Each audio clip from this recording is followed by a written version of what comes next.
Discover the power of music to heal and uplift. Introducing NeuroVibe, where rhythm meets recovery. NeuroVibe fuses ambient music textures with rhythmic layers to create music that goes beyond relaxation. It's crafted to resonate deeply, perfect for relaxation, self-reflection, or therapeutic sessions. NeuroVibe invites you to connect with your inner self through immersive sound. Explore NeuroVibe today on SoundCloud and experience the transformative power of music. Tune in, find your vibe, and discover what NeuroVibe can do for you.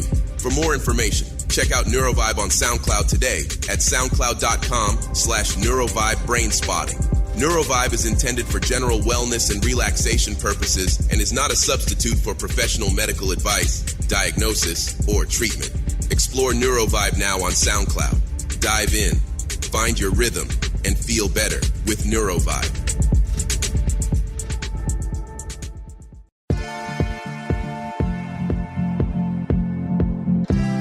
Welcome to Untying Knots, Minds and Souls Untethered with Perry Clark. This program looks at mental health from unique perspectives and shows you how to manage your life by finding the knots that help you and stay away from the ones that could be a disadvantage. Now, here is your host, Perry Clark. Hello all, and welcome back to Untying Knots, Minds and Souls Untethered. I'm Perry Clark, licensed marriage and family therapist here with you. And I'll remind you, as always, that this podcast is for entertainment and educational purposes only. It does not constitute working with a licensed professional in your area on your unique issues. And if you can't find one physically, I would recommend finding one digitally. And when I say digitally, I mean one that you can have a teleconference with or a phone call with as we go forward to work on your unique issues. So, today we're back for another Therablurting Out with my lovely co-host, Dr. Mercedes Samudio. And today we're going to be talking about Superman. Even though I know it's out, and as I've said all the time, we still have other things we got to do, so it takes a while before we can sit down and record this, which also means we're less likely to have to worry about spoilers. So, welcome, Mercedes. So, what did you think of it? Overall, I'll say this. I should probably start with this. I'm a huge Batman fan. I have always been a Batman fan. I am the Batman person. I literally have I am Batman all over social media if you look me up. That being said, I came into this movie with the idea that I wanted to see what James Gunn had done with his Superman and how he was going to envision that world. And what I came out of it thinking was, I think it's a great world that he's created. I'm excited to see what else happens in his DCU. And I think he's going to be a great Superman to whoever's Batman comes in. That's how I feel overall. Well, yeah, because, I mean, there's already evidence that even, not even going to this one, but evidence that even what they did with Wonder Woman and Aquaman is each movie needs to have its own tone. You cannot have everything being the same tone, which is what we got, frankly, with the Snyderverse. Yeah. And I refer to it more as the Snyderverse than the DCU universe. I like that. I think that's how I see it as well, to be honest with you. I think I see it as like Zack Snyder's envision of whatever that world was going to be, not necessarily, the DCU, if that makes sense. I agree with you wholeheartedly. And I agree with the tone. I have always known that Batman is the broodier, darker superhero, and there's space for that. But Superman has always been kind of the more optimistic superhero. He's always been the one that feels like he can still count on humanity. And I feel like other iterations of it, maybe since the Christopher Reeve one, has kind of wanted him to be more broody, more angry, more dark. And I feel like this one kind of gave a good balance of the fact that Clark Kent has been raised by human people on a farm, versus Kal-El, who really didn't get raised on Krypton at all, but has Kryptonian blood, and as we'll get into, it has his family's message and the Fortress of Solitude that helps him keep that culture. But what we saw here was a person who was really struggling with what does it mean to be an immigrant, so to speak. Right? He's Kryptonian, he doesn't live here, he's not a human from Earth, but then how he has really embodied what it meant to be part of humanity. He's not a human, but he knows how to be part of humanity now. He knows how to see humanity and be a part of it in a way that is influential and supportive. Which is an important thing, and one of the elements that especially Superman does is it holds that mirror to what is humanity? What is humanity's both successes, but also its massive foibles? And I think that's also, as I'm sure we're going to get into talking about this, is also a reflection too about some of the real world components that mirror what goes on in our world. Additionally to what you were also saying is also an element that also comes into the standpoint that we see too when it comes down to relationships, especially situations where there's foster and adoption and so forth. There's the parent that birthed you, and there's the parent that spent the time raising you and building that family, maneuvering through the various obstacles and challenges and delights of life.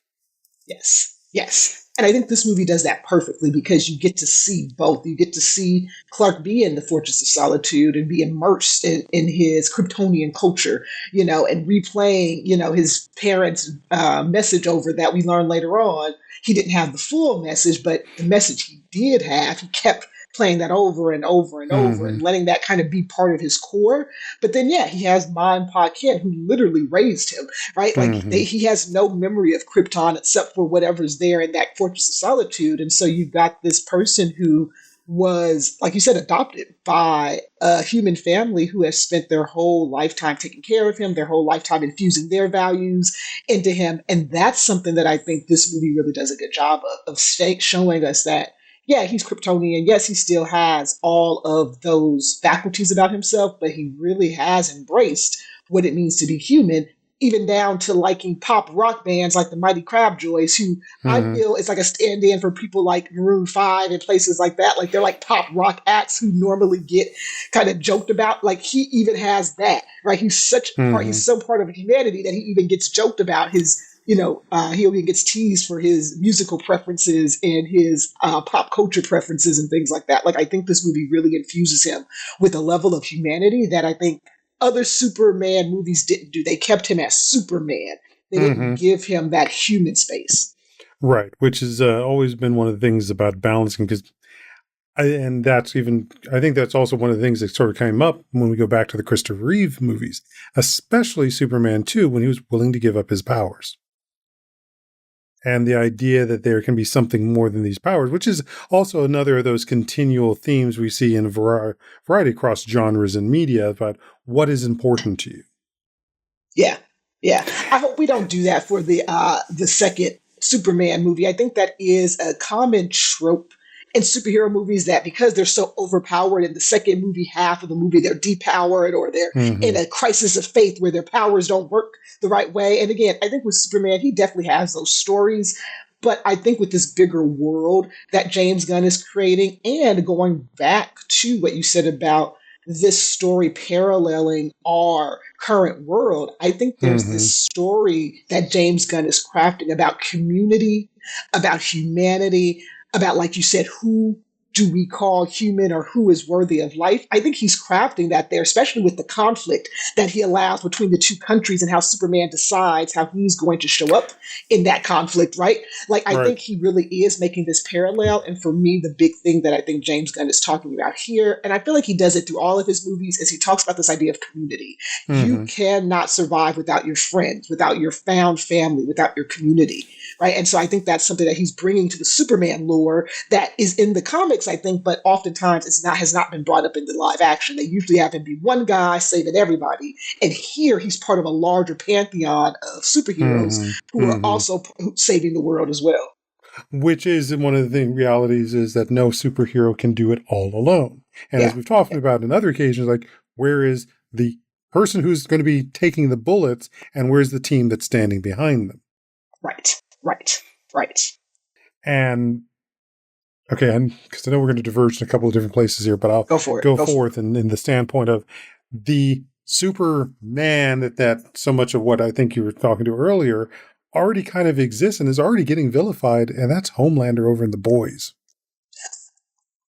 Yeah. I'll say this to people who listen, if you haven't watched The Boys is one of those shows that if you're like, I hate superheroes, they always make them look good. They always make them look like they're perfect. The Boys does not.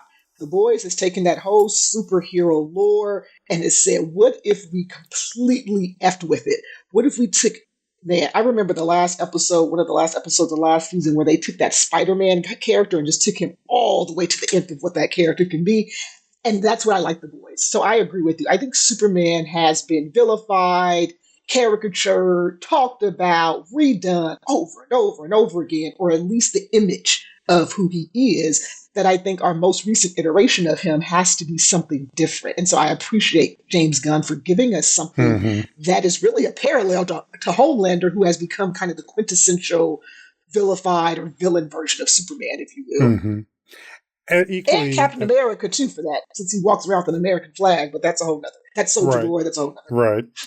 Right. But I think also, and as we were talking too about Thunderbolts, that Sentry is also a variant on that. And the standpoint now, while it might not be, shall we say, that outward villainly, it's, as we've talked about, the mental health aspects. And if people want to go back and listen to my talk with Dr. Elizabeth Sanchez, where we talked about Heroes in Crisis, that comic book, talking about the mental health that really has to also go in to being a superhero. Because again, there is that idea of that they can take everything, that they will never break. And as we have gone through several crises, and as we are going through more crises, check on your strong friend. There is always a price, in the conversation I was having this morning, there's always a price to be paid for that strength. Yeah. And I think that's something that superhero movies are starting to look at now, right? They're starting to look at what happens when superheroes make these huge decisions that encompass so many lives. So if we use Superman made a huge decision about the Moravian lives, right? He was like, I want to make sure that these people are alive. I love that scene where he is arguing with Lois and talking about why he made that decision, right? Right there, you can see his humanity showing up, right? He's not a Krypton. We don't know how he would have felt about the whole Kryptonian stuff, but being a human, he has seen I want to give him at least 20 to 30 years old. He has seen for the past 25 to 30 years how humans behave. Exactly. He's also been a superhero for a couple of years now, so he's seen how humans behave. And so I think we're getting a Superman that has identified himself as the guy who's going to make the right decision, whatever that means. And I think that's what kind of grounds him, because that's what his dad grounds him on. You know, you get to make the right decisions. I raised you as best as I could. Now you get to go out to the world and do whatever foolishness you're going to do on your own. And I think that's the Superman that we see, who gets into the conflict and makes that decision, or starts to make decisions about how he's going to do things. It's from this core of, I was raised to make the best decisions, and I'm going to do that. And I just happen to have superpowers. You know what I'm saying? I just happen to have superpowers to help with that. And one of the deeper realities is, no matter what right decision you make, it is never going to be clean. Yes. There is always going to be consequences, which again comes also back to a refrain I know I've spoken many times, is we do not live in isolation. No decision that is made is going to just be in a singular, isolated state. It is going to have ramifications across the board. Yeah. Which brings it to one of the things, going back to the conflict between these countries, Jaipur, I believe it was, and Barovia. I know I'm mispronouncing the names, but these two countries is a standpoint of, there are people who do not want war and they want support, and yet you got people who do want. Who gets to say what is being done?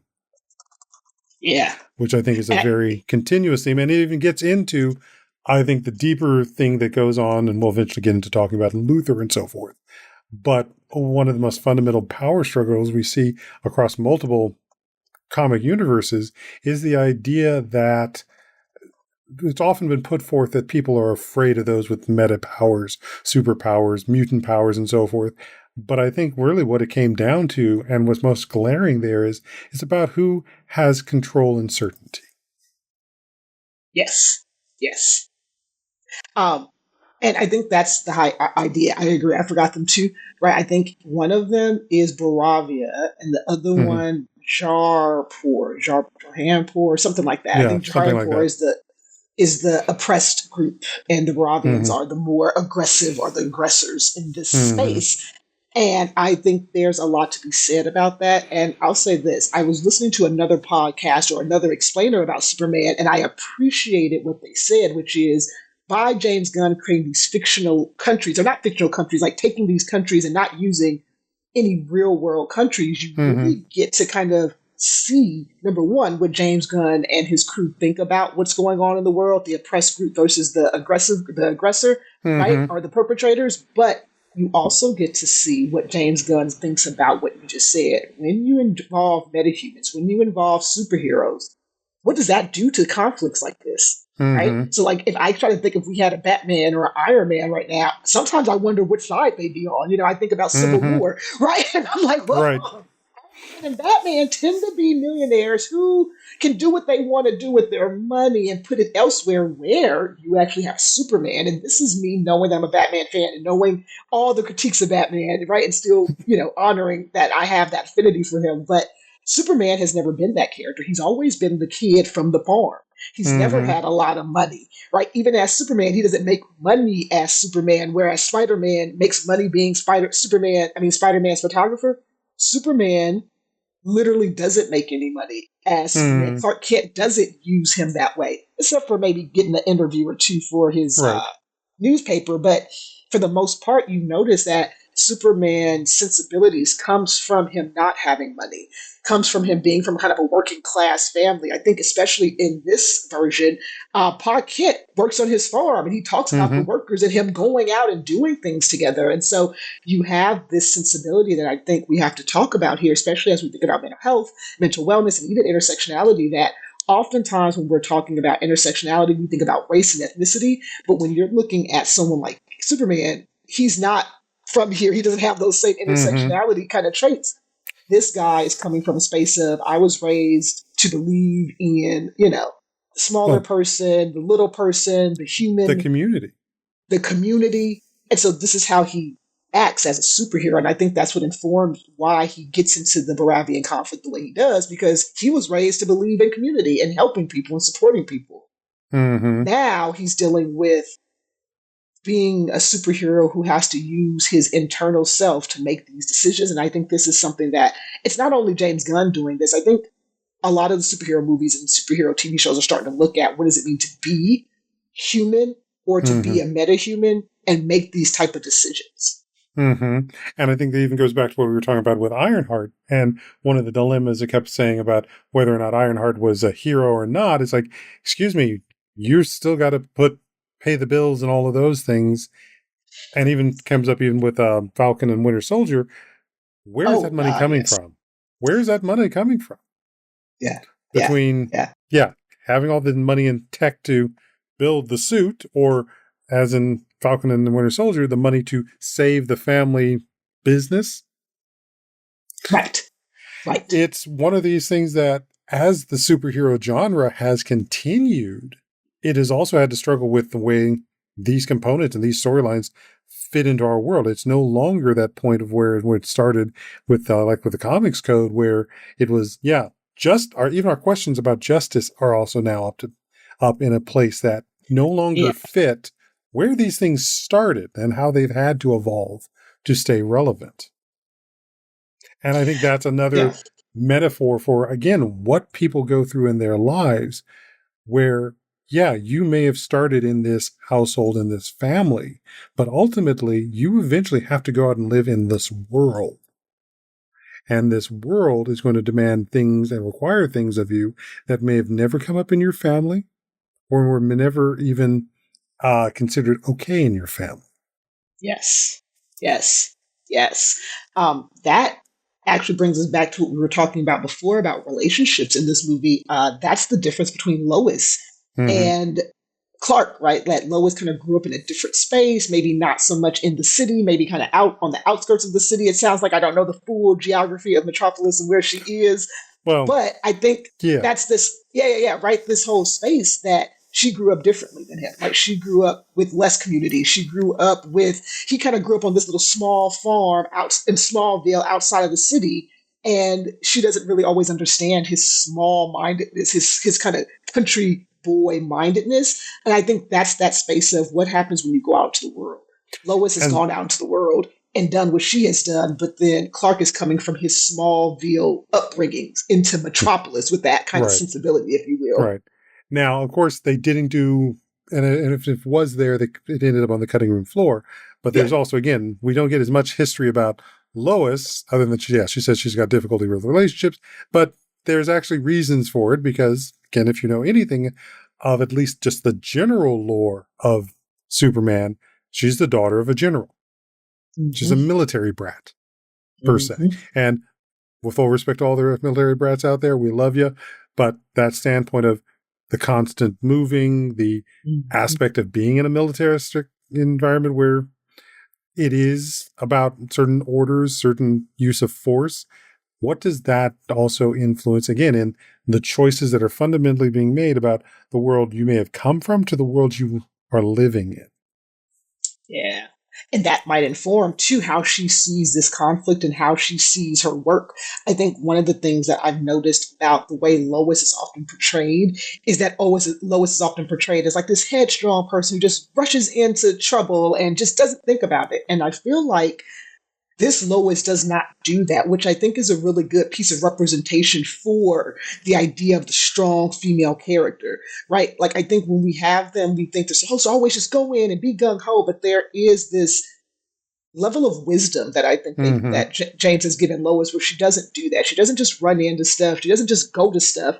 And even as she runs into stuff, she goes and asks for help. She goes and asks the Justice Gang to help her. You know, Mr. Terrific does go with her and support her in this because there's a part of her that knows I'm out of my depth here, right? I am a human. I can advocate. I can ask questions. I can investigate, but I'm not a metahuman, right? And so that level of depth, I think that they gave Lois gives her more than just this girl who's just like running around, being a reporter and trying to get the scoop.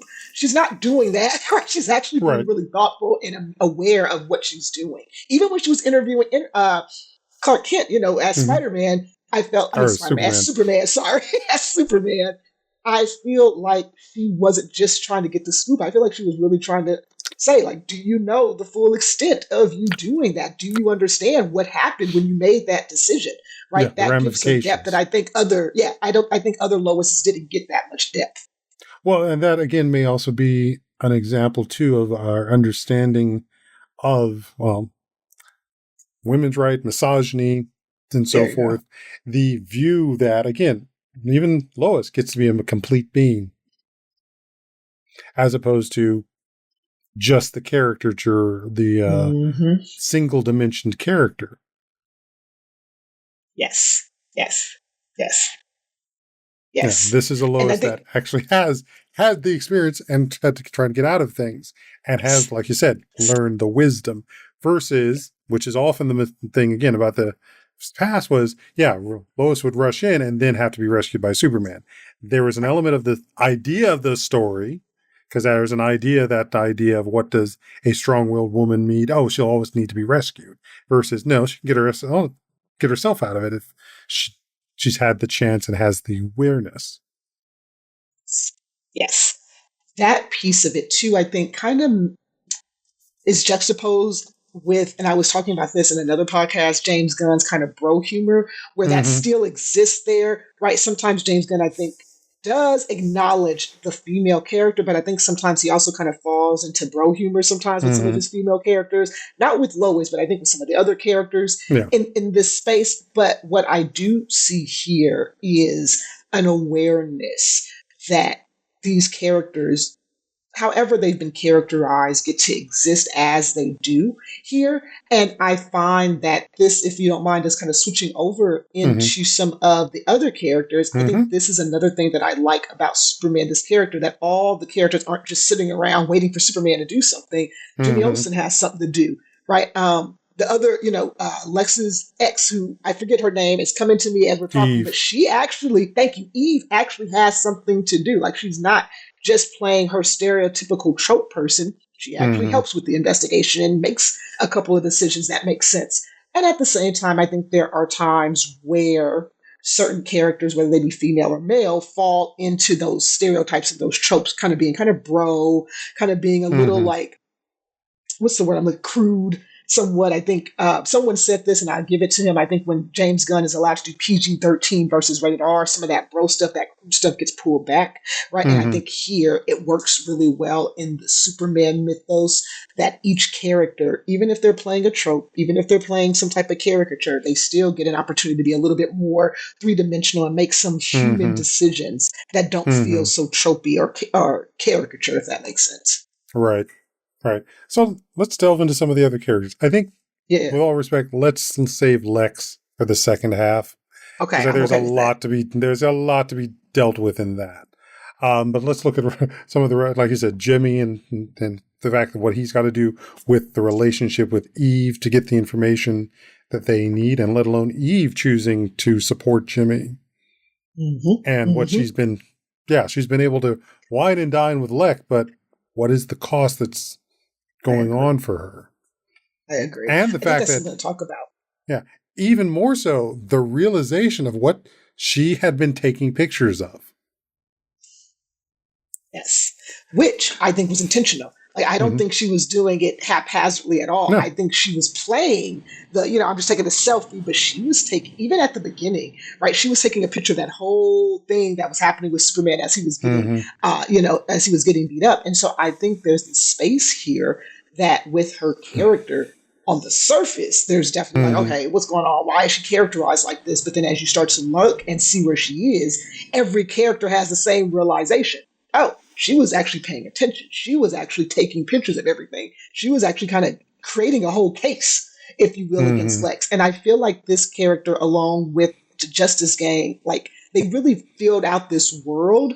And I really appreciated that. I appreciated that everyone wasn't just centered around Lex, Lois, and Superman. Right, all of these characters kind of had their own space. Even the robots in his, Portraits of Solitude had their own personality. Right, I think that's something that, as I have paid attention to the shift of superhero movies and comic book movies, there's this shift, like we were saying earlier, from the solo hero just bearing down and fighting and getting there on his own, to realizing that there's this whole world of people that are actually surrounding you and helping you. And yes, you're the poster child or the face of the superhero world, but there's all these other characters around you, like Jimmy, right, that are helping and that are supporting you, and they are a huge part of how you're able to do whatever you're doing, if that makes sense. Even the robot said, "Hey man, call me a name, don't just call me number 4 over and over again," right? Like, I appreciated those subtle moments of people saying, "Hey, I'm here too. You have to acknowledge me. I'm not just here for your story," if that makes sense. Precise. Well, that standpoint of everyone is the hero in their own adventure, as opposed to. Yeah. But as we also know, that means that if you're the hero in your own adventure, someone has to be the villain, and that's going to be counter to the experiences within their own head. Which again, we're making our way over towards Lex, but I really want he's something focused. Back to the Justice Gang. As my partner is saying, is like he thought is like. He was quite questioning why they had to use Guy Gardner. And I just said to him, it's like, looking at the way this story presented itself of the Lanterns, he's the only one that you could have this story play out the way it was, because Hal or John or any of the other Lanterns that have now come along, Joe, right, would have been more willing to jump into that questioning and would have been helping Lois right off the bat, I think. Or at least more inclined to. Yes. 100% agree with you on that. 100% agree with you on that. Whereas I feel like Guy was more just doing it to be superhero, just to be the flashy guy. He wasn't really trying to be a hero, so to speak. Which, as we're talking about the Justice Gang, they are a corporate-sponsored superhero team, much like the boys, right? And so that changes to some of their motivations. It's an interesting thing that in James Gunn's DCU, we're going to get a corporate sponsored team, where in the MCU, the Avengers refused to do it. Half the Avengers refused to even sign the Sokovia Accords, let alone be corporate sponsored, right? And so I think it's an interesting discussion to have this corporate sponsored team who has, the logo and like all the stuff to show that they are corporately sponsored by Max Lord, by the way. I think that's who's sponsoring them. Oh, yeah. Right?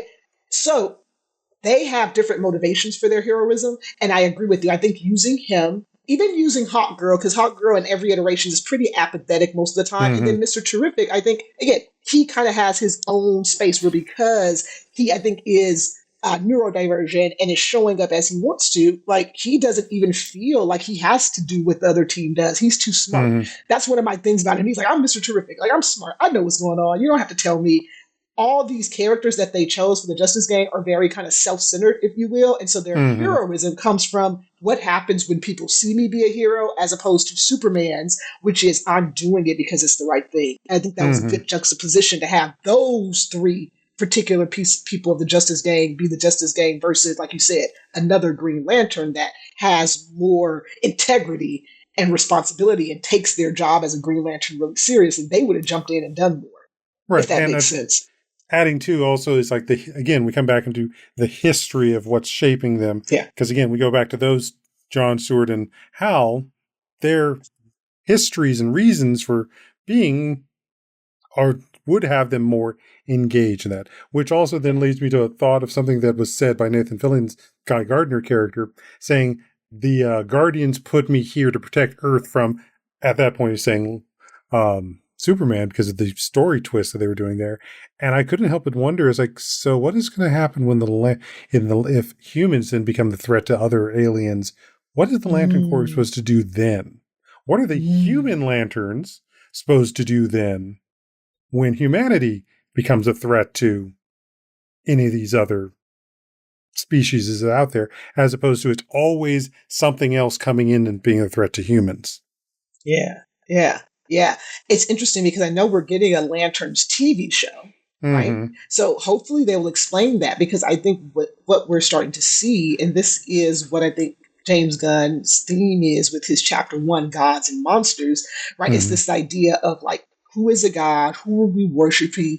Right. And so I think that idea of what will happen when Earth or humans turn against these kind of alien threats or these meta-humans, and how they feel about the Green Lantern Corps. Because like you said, several of the Green Lanterns are actually human. Even though they're in space doing space things, their sector oftentimes tends to be in the human sector. Like they tend to have to cover Earth or a version where there are human people in that space. And so it'll be interesting to see how this all pans out, which is what I said earlier. I think this is why I really like the world that James Gunn has done. There's more going on here that I'm interested in knowing about. I actually do want to know more about the Green Lantern Corps. I do want to know about Hawk Girl and where she comes from. I do want to know more about Mr. Terrific. Like, I even want to know more about the Daily Planet and how they do stories and how this looks. I really like the newsroom, that when like everything was going haywire, Perry was like, okay, tell me your story.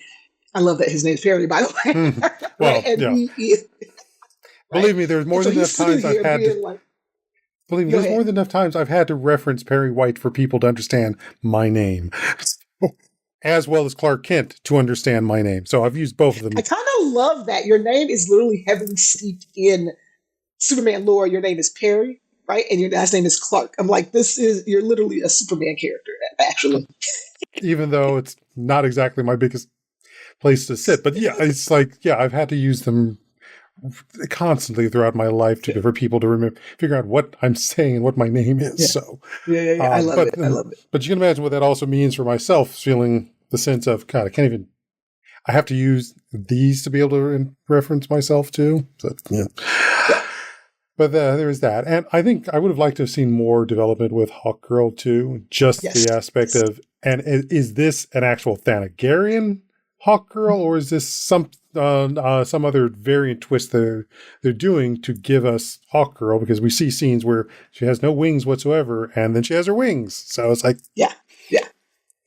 But hopefully that'll be a further development. And let us obviously get to Mr. Terrific. Yeah, go for it. Yes. Who is finally, who I know in the comic books had a almost Fantastic Four called the Terrifics, which I did read most of, and I've still got a few episodes I need to go back and finish reading. But then they've also started him giving us his own line. I think the first time I actually really saw Mr. Terrific was in Justice League Unlimited, the animated series. It's like, wait, who's he? And that led me on the whole to starting to understand who he is. And he is, again, our closest other character to Batman in this universe. Yeah.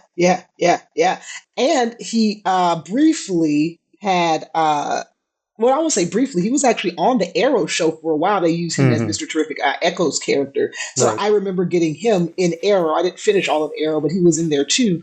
I appreciate this character. Number one, Edie had a horrible experience, I think, with First Class and having to deal with Darwin being killed that way. And so I think that's something that has always been like a sore point for him in his portrayal of superheroes and being in comic book movies. But I think for this movie, there's two folds here. Number one, it's nice to have another Black character that is seen as a superhero. This kind of representation is really important. And I don't think people realize it, that you and I grew up without this much representation. Like they were not part of big budget films. We got the indie superheroes. We got like Meteor Man and things like that. And we had Blade. So I won't say Blade wasn't part of it. We had Blade, but the idea of having Black superheroes be part of the mainstream discourse or the mainstream movies, that wasn't always the part of it. And so I like Mr. Terrific being not only just in this space, but being portrayed by a character who is actually really well loved in the comic book world and by an actor who we all know deserved another shot at doing this. And so I think he was a really good addition into this world. And I'll just say this as someone who wants to see a Black female character who doesn't often get thrown in. I want to see Vixen show up randomly for no reason. I know. If not Vixen, Bumblebee.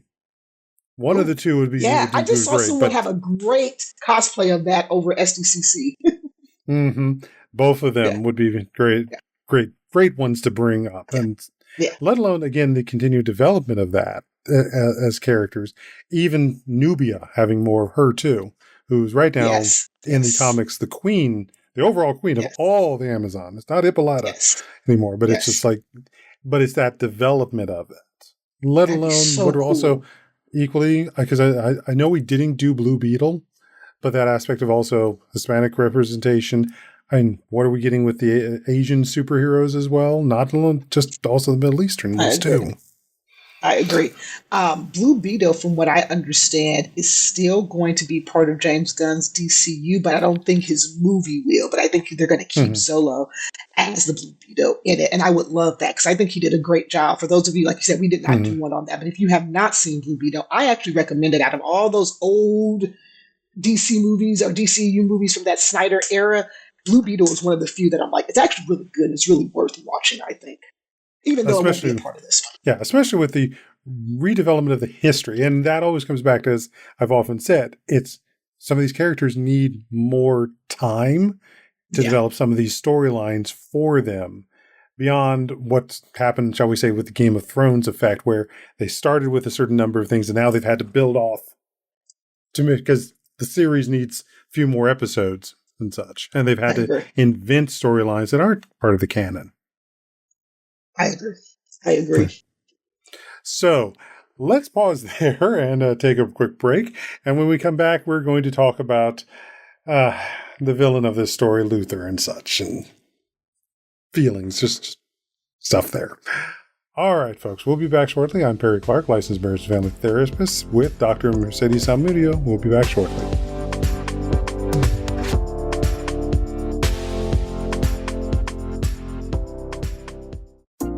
Our lives and the world around us can get messy and frustrating. Untangle and Grow Counseling's focus is to untangle that mess and make sense of it so you have a good foundation to build and grow from. Visit us on the web at untangleandgrowcounseling.com. Perry Clark offers individual psychotherapy, couples and family therapy, and adolescence therapy from a variety of coping materials and resources. Visit untangleandgrowcounseling.com for more information.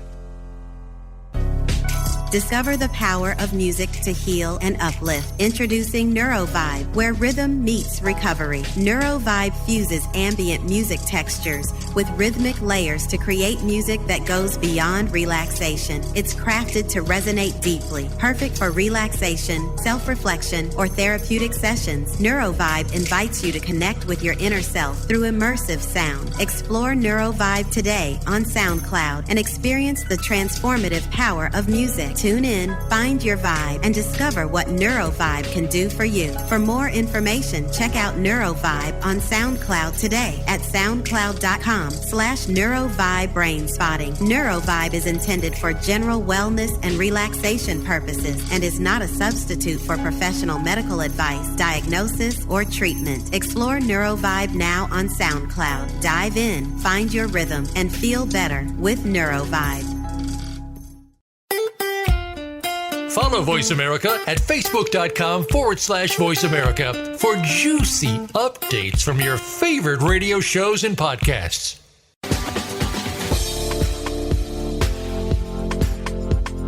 You are listening to Untying Knots, Minds and Souls Untethered. If you have a question or comment about our podcast, send an email to pclark@untyingknotspodcast.com. That's pclark@untyingknotspodcast.com. And now, back to the program. Hello, folks. Welcome back to Untying Knots, Minds and Souls Untethered. I'm Perry Clark, licensed marriage and family therapist. And with me again is Dr. Mercedes Samudio, and we're doing another Ther Blurred Out. And this time we're talking about Superman. And as you heard in the first half, and as I said, we're going to sort of save for the last half, Superman's archenemy, Lex Luthor, played by Nicholas Hoult, who I will say to the actor, he also played Beast in X-Men First Class and so forth. Brilliant actor, love his work. Love him. Luthor, on the other hand, not so much.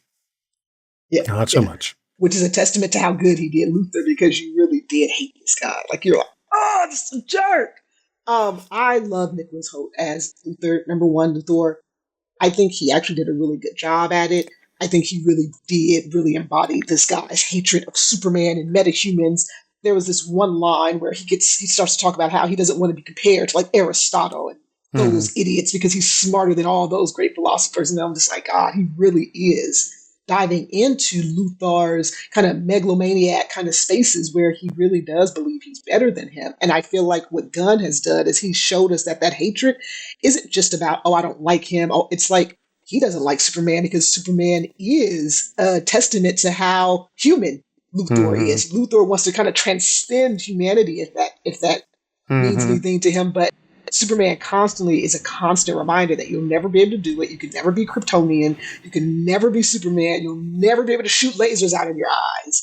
And I just really appreciated that Luthor became kind of this really modern villain, right? He has too much money. He's kind of an oligarch, if you will, where he gets to use it however he wants.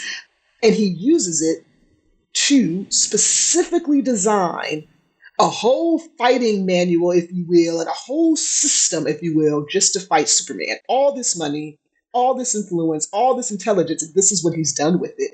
He has created this whole world, if you will, this whole corporation just to fight Superman. Like when you're watching him fight, use the different fighting styles and the different fighting stances to beat him up, that took years. That took a lot of studying Superman to really understand how to beat him and how to get, to his core fighting moves or how to thwart his core fighting moves. I'm going to do a spoiler here. Even Ultraman's whole creation, right, in the James Gunn Superman, he is a clone of Superman. So he's like literally done everything. Lex has done everything he can to be a villain to Superman. And as we saw in this movie, he still can't do it.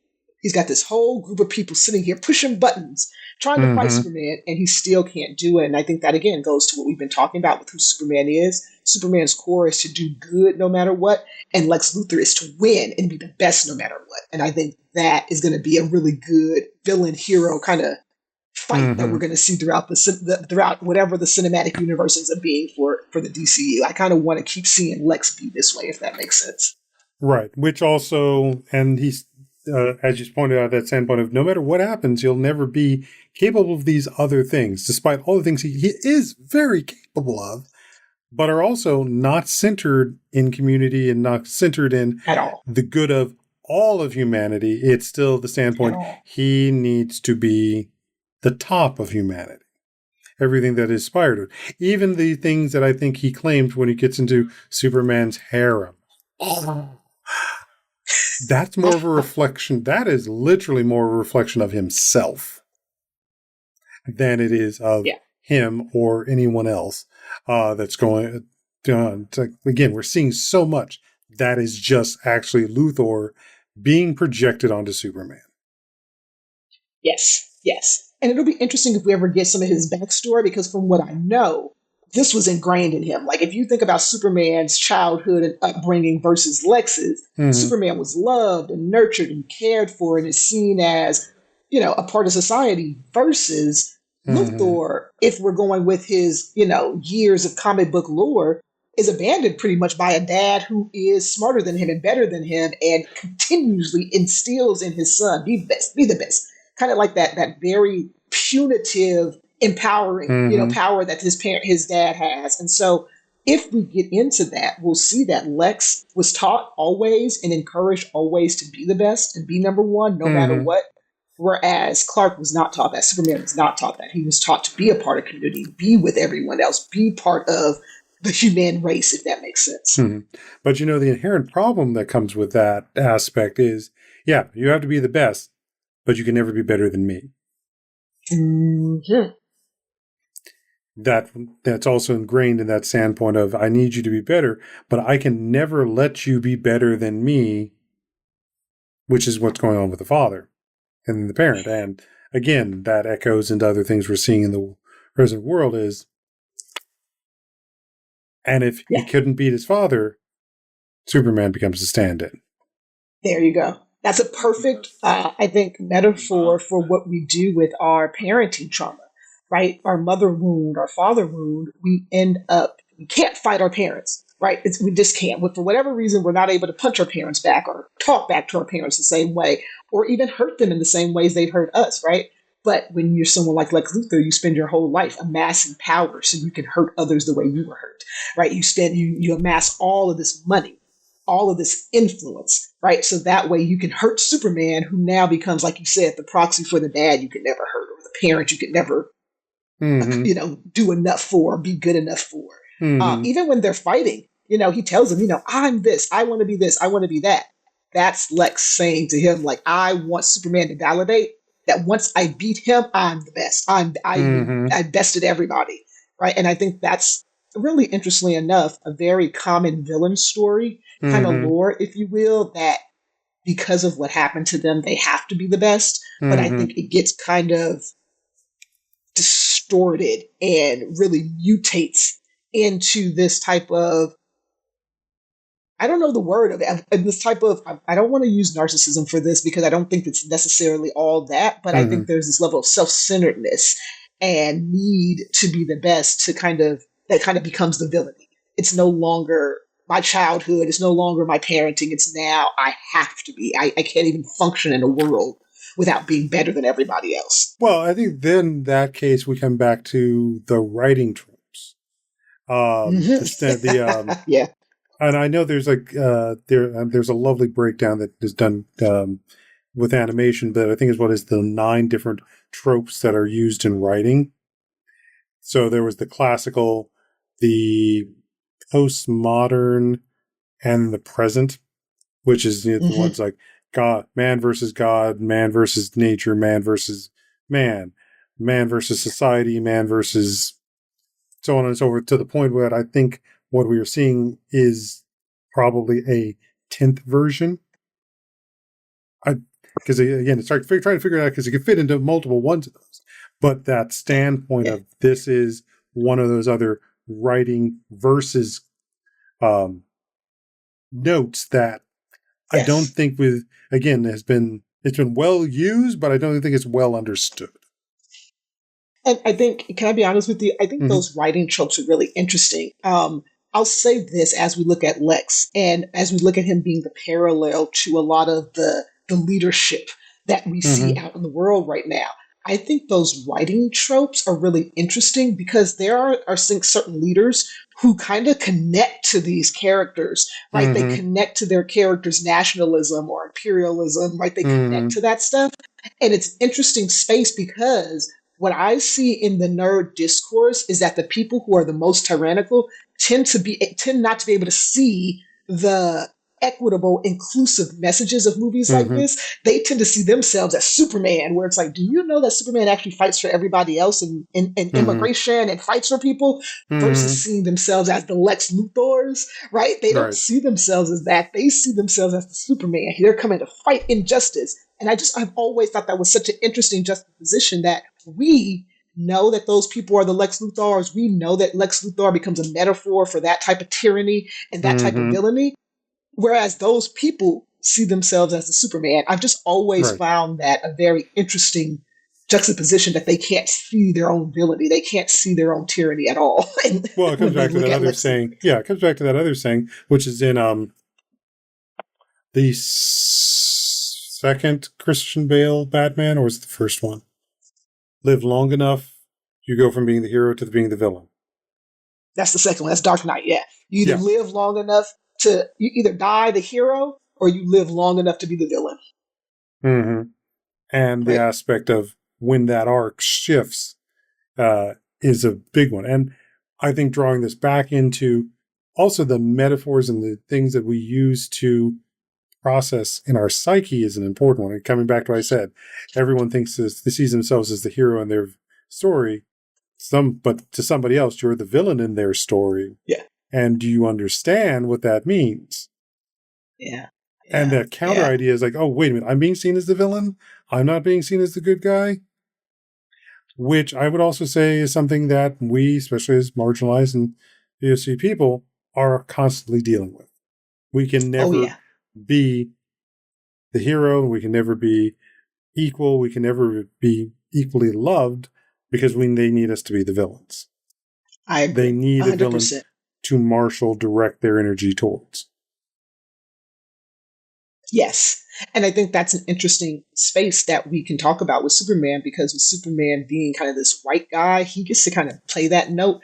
Whereas I know that they scrapped like the black Superman character, and they don't often talk about the black Batman character either, or the Black Robin, right? Like, we don't talk about those characters because of what you just said, right? Even when I think about the vitriol that's spewed at Riri Williams and Ironheart, or I even think about the fact that no one liked, Captain America Brave New World when Sam Wilson became Captain America. There was so much, backlash against that. You're hitting on something that I think is so important, that when the black character is the superhero, they're the main hero, people start to nitpick and try to see where they're not being perfect. But then you have, all these other characters like the Iron Mans, the Batmans. And I'm even going to throw Superman in there too, that are allowed to be these full-bodied people. They're allowed to rage. They're allowed to make bad decisions. They're allowed to deal with these things. They're allowed to kind of even do criminal stuff, or things that are a little morally gray, without someone nitpicking them. Whereas when we see the black characters do that, that's the first thing they go, oh, they shouldn't have did that. Oh, how can Sam do all that without vibranium? I'm like, well, I don't know. How can Batman do all of that without vibranium? He has money, but he's still a human too. You know what I mean? So it's like,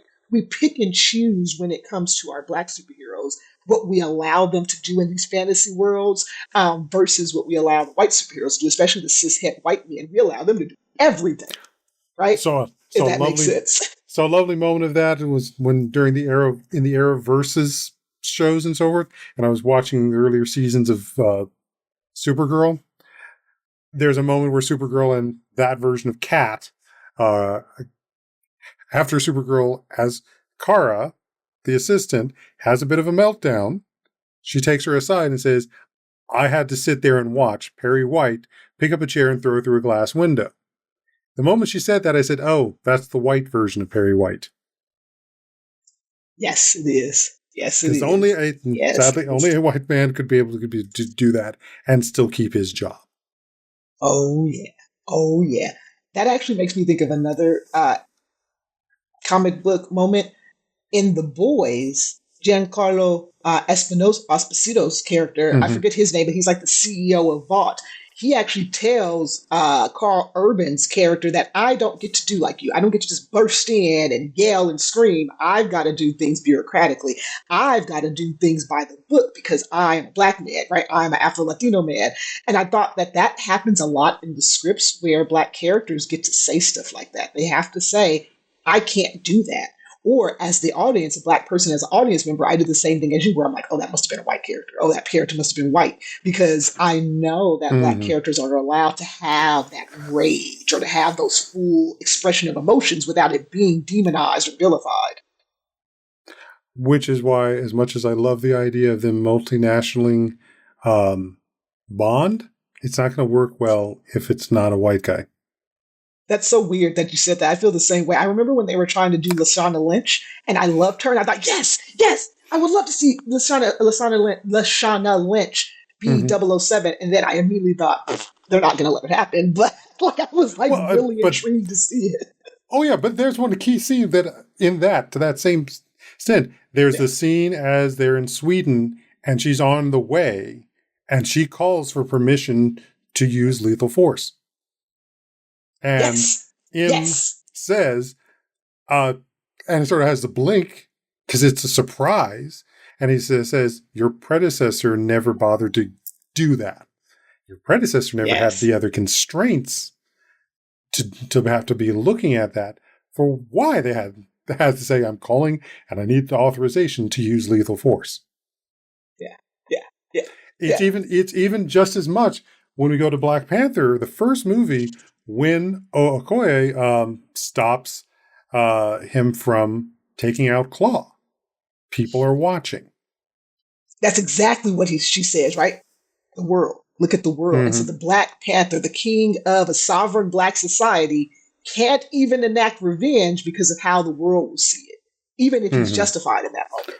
You're right. Which brings us ultimately back to I think ultimately to Luthor and everybody in that control room, because I had seen a quote earlier on that's like asking people to think about all the people in the control room pushing the buttons. It's like, how many of them are just there for a paycheck, not paying attention to the reality of it. And so when I then saw the scene and I'm watching that, it's like, wait a minute, I'm watching these people also be just as jazzed about beating up Superman as Luthor. It's like, oh no, these are people fully aware of what they're doing because they are just as equally hating the idea of what Superman and the rest of the metahumans represent. And even when we get the scene back at the Pentagon between the Secretary of Defense, one of the generals, the standpoint of them recognizing the shift in power. Yeah, that. And it's that. Equally, what I suspect will also come from this, and also their justification for rebooting, say, the Suicide Squad, is the standpoint of this is what you're seeing as their reaction to desperately hold on to certainty and control. That they've actually made the situation worse. I couldn't have said it better myself. I think that, especially those characters, right, they agreed to Lex's plan immediately because they wanted to gain that control back, right? They wanted to be the ones in power. And I think that was a great metaphor for how I think people actually make those type of decisions, that when they see someone who might have more power than them or be able to give an oppressed group of people more power, their first idea is to eliminate it, extinguish it. Right? That's their first idea. And so that's what Lex presented to them. Lex was like, why don't you let me use my little Planet Watch group to get rid of Superman for you? And they're like, yes, right? Because I agree with you. They want that control back. In this universe, metahumans represent their kind of extinction almost. It represents their loss of power. It represents their loss of control. When someone can just fly up into the air and decide which oppressed group of people gets to have their land back, then how do all these leaders make all those, tyrannical kind of decisions? Even at the end, when one of those leaders talked to Rick Flag Sr. and said, well, you were right. Good thing you know who metahumans are. Good thing you could infiltrate. And if you've been watching James Gunn's universe, that's the same character that was in Creature Commandos, who was over everything. And his son, who was in the other Suicide Side movies, got murdered by metahumans. So you see this thing happening in James Gunn's DCU where everyone is going to start blaming the metahumans for humans' problems. And they're going to, again, I think, build that up into some type of anger, some type of retaliation. And I think this movie is really kind of setting the tone for it. Just like you said, those people in that control room were not just following orders. They were there intentionally, and they wanted to take down Superman so they can, like you said, help regain some type of control, right? Because again, Superman being in the world means you as a human is totally different. Your place in the world is different with a Superman in the world. And that also gets reinforced with the engineer, who is actually part of the authority in the Wildstorm universe, which really I think those shows just stayed separately as opposed to put together. Same thing issue with Milestone. But that standpoint that they said, I gave up my humanity to be turned into this weapon. Right. And she only did that so she could be a part of this team that takes down Superman. Like, think about that. Right? She did all of that to her body, let all that nanotech take over her body just so she could be powerful enough to take down Superman. And she wasn't. But, like, think about that. Yeah. Exactly. Which I think is also an interesting moment, because there's in the scene with in the monster fight with the fire breather, which I don't remember what that thing was. There was a scene where they kept showing this guy standing at the window, eating a bowl of cereal, watching this going on. It's like, why do you keep going back to that? There's something going on there.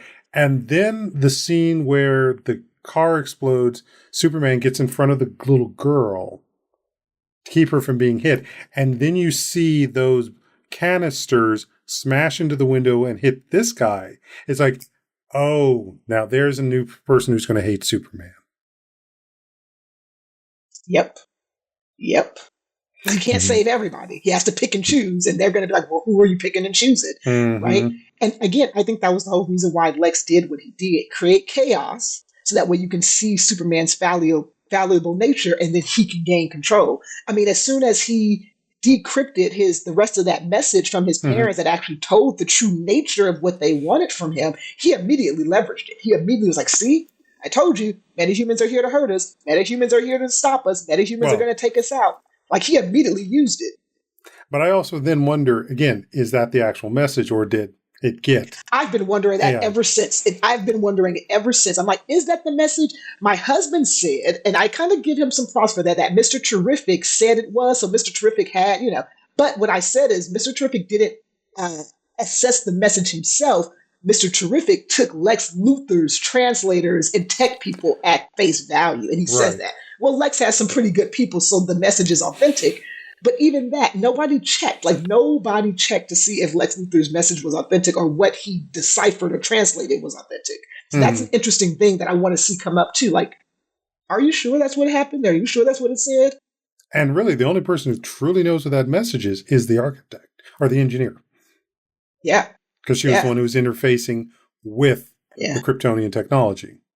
I agree.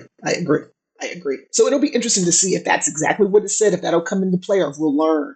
But I'll give you this. If we're going with that is what they said, it makes sense. Because if they're from Krypton and they're dying, you have to think about how the Kryptonians, I'm happy we didn't go back to Krypton, but for most of us who know the story, the Kryptonians were in a state of, like, they were losing their whole world. And it's because these different factions of people saw things differently about how to save it.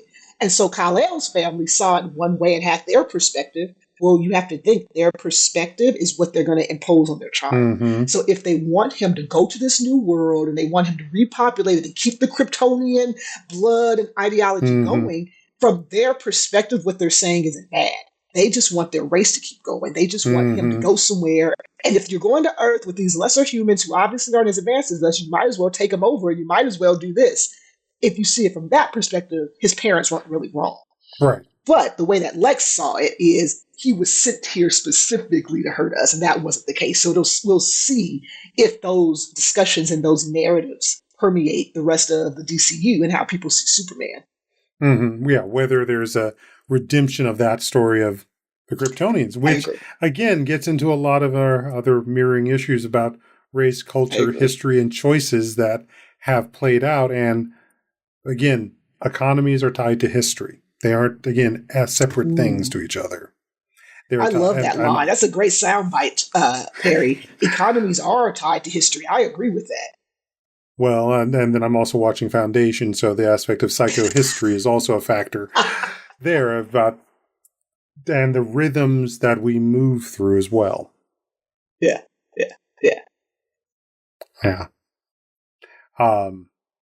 Because I'll also say this as we were looking at the forces there, looking at his Raptor Core.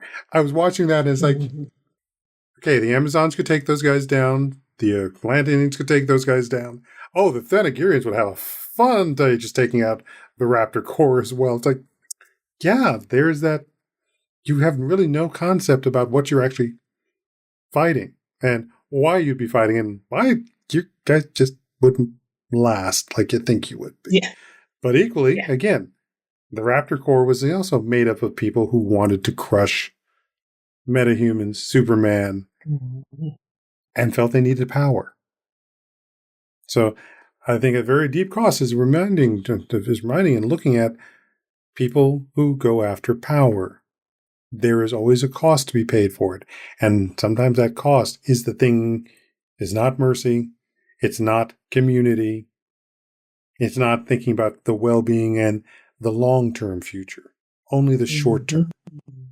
And I think that's where we talk about in therapy, especially with things like developmental trauma, it's reactionary versus responsive. I agree with that. 100%. So any other thoughts you want to do as we wrap up? I wanted to share just one of my favorite things about kind of this universe. I really liked Metamorpho a lot. I didn't think I was going to like that character, but I really enjoyed Metamorpho and how they used him and how he was used. I think he's a great character. I want to see more of him, and it sounds like he's going to be added to the Justice Gang or at least be around in that space, and I'm okay with that. I also really enjoyed Hawk Girl. She was probably one of my standouts as well. I liked her morality. I liked how she dropped homie at the end and was like, listen, I'm not Superman. I don't have to act like him. I don't have the same moral code. I love that. But so those are two cases I like. Those are two characters I liked a lot. But that also creates the schism that happens in the superhero community, which even we didn't see that in Civil War in the Marvel universe, but there becomes that schism that also happens in the DC universe between those characters who can and will use lethal force versus the ones who don't. I agree 100%. And I hope that does happen. And I hope we don't have I love the MCU. I love Civil War, but I agree. They didn't kind of throw blows at each other. They just kind of talked harshly. And I don't agree with you, right? I kind of do want to see the DCU folks really talk about that ideology of what happens when you decide to use lethal force or brute force versus if you decide not to. That one moment where, what's his name? Guy told him, and I don't like the word he used, but he said, grow up, man. You don't have to, we're not going to keep this kaiju, right? Whereas Superman was like, well, I thought we could maybe take him to an interplanetary zoo or something and let him stay alive, those ideological differences, I think are going to have a huge issue as we go into James Gunn's DCU. And I actually want to see those things play out. I want to see the heroes who don't use brute force or don't use lethal force versus the heroes who know. Right, Supergirl, I'm pretty sure she does. Lobo, I heard, is going to go into Supergirl's movie. I know he does, right? These are the characters that he's going to have to come up against. Batman oftentimes believes in being not lethal, but as forceful as he can get close to it, right? I think these are going to be really good ideologies to explore within the superhero world, and I hope the DCU does it, because I feel like the MCU won't. They've kind of got their own little world, and as much as I'm an MCU fan, they're not going to explore it that way. Well, I hope the DCU does. Going back to even what we were talking about, those 9 writing mechanic systems, the MCU is following following a different mechanic in that universe, while DCU follows a different one. So you get to see the parallel development in each of them. I agree. Yeah, they're similar, but they are not the same. I agree 100%. So, hope you guys have enjoyed that, and with luck, we will be back for our next one, which will be Fantastic Four. I know I'm going to see that tomorrow. Enjoy. At the time of the recording of this. And we will be back into talking about what we see there, and the joys of, again, the multiverse and in the MCU. But hopefully this... I can't wait for you to see Fantastic Four. But hopefully this has also been some thought-provoking, and just be aware of the mirror that is held up to you. It comes in many forms. So, stay tuned, folks. We'll be back again. Be well.